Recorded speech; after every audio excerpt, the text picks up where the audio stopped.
As Republicans stumble upon one another trying to figure out which scapegoat they're going to use to deflect from the issue of guns in America, the topic of video games has come up. This happens time to time, and here is the insanely ignorant argument that we keep hearing from these lawmakers. But the idea of these video games to dehumanize individuals, to have a game of shooting individuals and others, I've always felt that is a problem for future generations and others. This manifesto, he talks about living out his super soldier fantasy on Call of Duty. And I say, how long are we going to let, for example, and ignore at the federal level particularly, where they can do something about the video game industry? And we must stop the glorification of violence in our society. This includes the gruesome and grisly video games that are now commonplace. It is too easy today for troubled youth to surround themselves with a culture that celebrates violence. Just want to note that the Trump property in Doral has an arcade with first shooter video games. Just putting that out there. First person shooter. I'm an underground gamer. I don't know if you know that, but okay, yeah, I don't know that based on that. So look, in all seriousness, as always, Trump hypocritical on every single issue. Those same properties were filled with undocumented immigrants that were workers. Yes. And it was so embarrassing 2.5 years into his administration when he got caught. He's like, oh, okay, I will now fire them, even though I was paying them less wages. And now I have to pay American workers more wages. God damn it, right? Hypocrite through and through on every single issue. So let's get back to video games and whether or not they contribute to mass shootings or whether they're the catalyst for mass shootings in America. Now, America isn't unique. There are many other countries that have high sales of video games, but no other country has the problem that we have, because we're swimming in guns. Now, let's say we were to give the right wing the benefit of the doubt, and it turns out that what they're saying is true. I'm gonna show you what a chart would look like if video games were even correlated to mass shootings in America.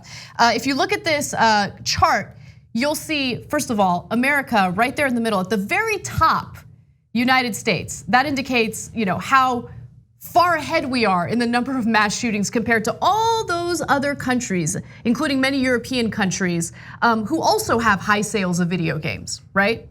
So here's what the chart actually looks like. Yeah, so there is no correlation between video game spending per capita and gun-related murders in America, right? Or in any of these countries. Everyone under the age of 35 knows this. I don't care how right wing you are, you know this. Yeah. You know that in Japan, they have just as many violent video games as us, and they have no mass shootings at all. We have a mass shooting every single day.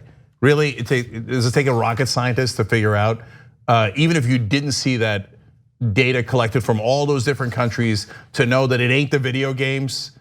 Everybody knows that, except these slimy Republican politicians. Even they know that, but they're like, yeah, but it's kind of inconvenient because I get bribed by the NRA every single year. Yeah, so I have to have put a boogeyman on it. Yeah. So the boogeyman I'm going to pick is video games. Really, I'm serious. MAGA guys, right wing guys, if you're watching this video, are any of you stupid enough to think that it's the video games? No one. I don't think even you guys are that stupid. I know, but look, more importantly, okay, so let's say Republicans say, okay, it's the video games, and then they somehow regulate video games or they ban violent video games. Like, where does it end? What else are they gonna ban? Are they gonna ban TV shows? Are they gonna ban, movies? Are they gonna ban anything that has any type of depiction of violence? Are they gonna ban Donald Trump? Are they gonna ban, I don't know, the Pentagon?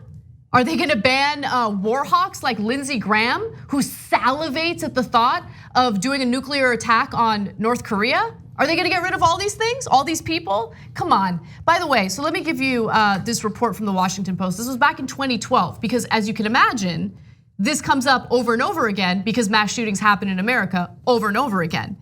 It's true that Americans spend billions of dollars on video games every year, and that the United States has the highest firearm murder rate in the developed world.